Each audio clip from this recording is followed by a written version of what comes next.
किसी गांव में एक किसान रहता था। वह बहुत ही गरीब था।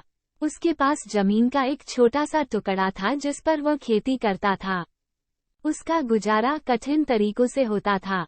एक दिन सूरज की गर्मी बहुत पर थी, परंतु किसान हमेशा की तरह खेत में काम कर रहा था। पसीने से लथपथ किसान बुआई के लिए खेत जोत रहा था। इसी बीच खेत में खुदाई करते समय जमीन से एक बड़ा सा लकड़ी का बक्सा मिला। किसान ने सावधानी से बक्से को निकाला। पहले तो उसके समझ में नहीं आया कि बक्से का क्या करें। आखिर उसने बक्से को खेत के बाहर रख दिया। उसे साफ करके जो रोटियां वो घर से लाया था वो बक्से में रख दी और अपने काम में जुट गया। दोपहर को जब वो खाने के लिए रोटियां निकलने के लिए बक्से के पास गया तो हैरान रह गया। उसमें रोटियां ही रोटियां भरी हुई थी। तब किसान को पता चला कि वो जादुई बक्सा था। उसमें जो भी चीज डालो उसका 80 गुना होकर बाहर आता। जैसे एक मूंगफली का दाना डालो तो तुरंत उसमें से 80 दाने निकल पड़ते। किसान ने तृप्त होकर खाना खाया और उसके बाद किसान संतुष्ट होकर बक्से को घर ले आया। बक्सा मिलने के बाद किसान बहुत खुश था। उसे लगा कि उसके सब दुख अब दूर होंगे। वह लालची नहीं बल्कि धैर्यवान व्यक्ति था। उसने बक्से का दुरुपयोग नहीं किया। उसे जब भी किसी चीज की जरूरत होती तो बक्से से तुरंत प्राप्त कर लेता। समय गुजरने के साथ साथ उसके बक्से के बारे में गांव के जमींदार को पता लगा।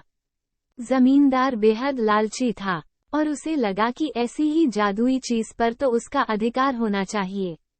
उसके आदेश पर जमींदार के नौकर किसान को पकड़ कर ले आए। उसने किसान को धमका कर कहा, बक्सा जिस भूमि से मिला से है वो मेरी जमींदारी में आती है, इसलिए बता उस बक्से पर मेरा अधिकार बनता है। किसान गिड़गिड़ाया लेकिन जमींदार ने बक्सा ले लिया। वह जो चाहता बक्से में डालता और उसे कई गुना पाकर खुश हो जाता। कुछ लोगों ने जादुई बक्से की खबर मंत्री जी के पास पहुंचा दी। पहले तो उसे विश्वास नहीं हुआ। फिर उसने अपने विश्वस्त सेवक को बक्से की सच्चाई परखने के लिए भेजा।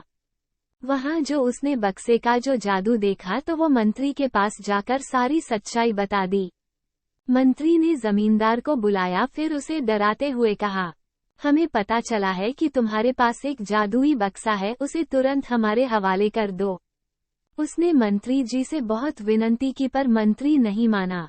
बक्सा पाकर मंत्री मतवाला हो गया। विरोधियों को यह अच्छा मौका मिल गया।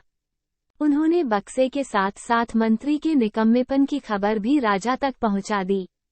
बक्से की बात सुनकर राजा खुश हो गया।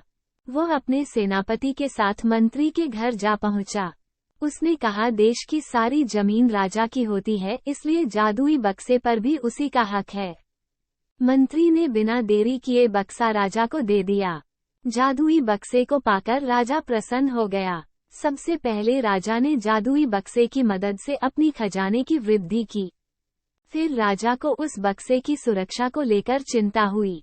राजा हर कीमत पर उस बक्से को अपने साथ रखना चाहता था। राजा ने सोचा कि इसका रहस्य ज्ञात करना चाहिए कि आखिर इस बक्से में है क्या। ये जानने के लिए राजा बक्से में घुस गया। जब बाहर निकला तो उसके पीछे पीछे 80 राजा बाहर निकले। असली राजा का कुछ पता नहीं चलता था। वे राजसिंहासन में कब्जा करने के लिए एक दूसरे से लड़ने लगे। ये जानकर किसान को बेहद दुख हुआ। वो अपने आप को कोसने लगा कि कितना अच्छा होता कि मैं बक्से को जमीन में ही गड़ा रहने देता। इस कहानी से हमें ये सीख मिलती है कि हमें लालच नहीं करना चाहिए।